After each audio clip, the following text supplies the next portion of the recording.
Thank you for taking the time to learn a little bit more about how InsightET is able to passively collect data for its clients. We'll keep this short and sweet, so without any delay, let's get started. Here we see a simple network diagram showing an end user site up at the top and a standard 3-tier application in a data center.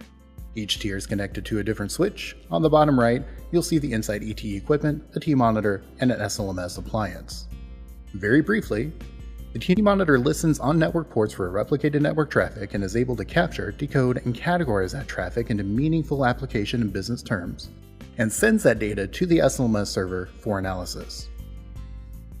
It is important to note that all confidential data is stripped out of the collected data on the tMonitor in memory before it ever travels to the SLMS system.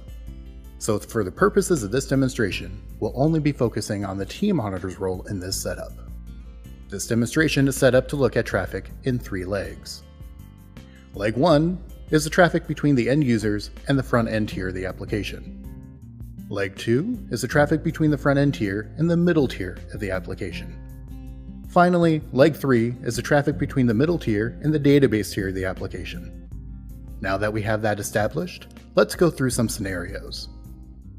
In this first scenario, we'll propose that we set up the tMonitor to only look at the end user switch. That gives us a direct view into Leg 1, so we can see the server, network, and client times for any transactions going to that server, but only from the client segment being monitored. The rest of the tiers only give coarse round-trip timing using this method.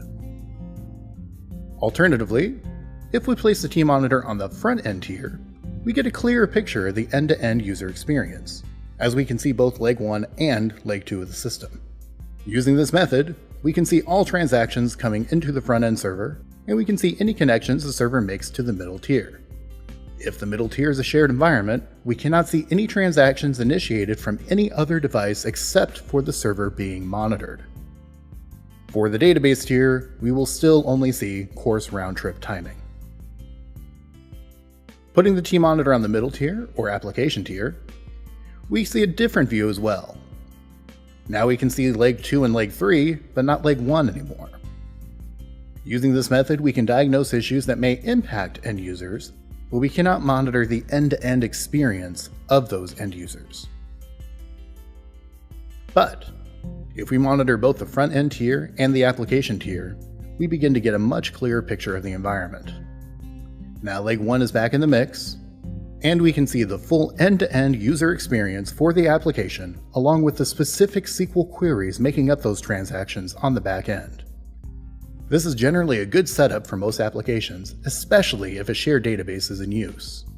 This way, the monitoring system is only looking at the data relevant to the end user transactions for the system being monitored, and is not concerned with the noise of the rest of the unrelated users. However, sometimes it is useful to troubleshoot the database holistically.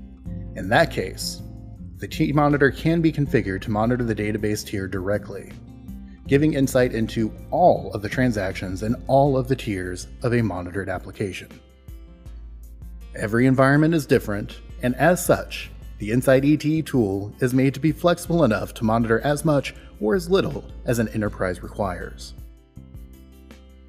That's all for this mini deep dive. If you have any questions or would like a 100% free, no obligation demo of our product, please log in to www.insightet.com and contact us there.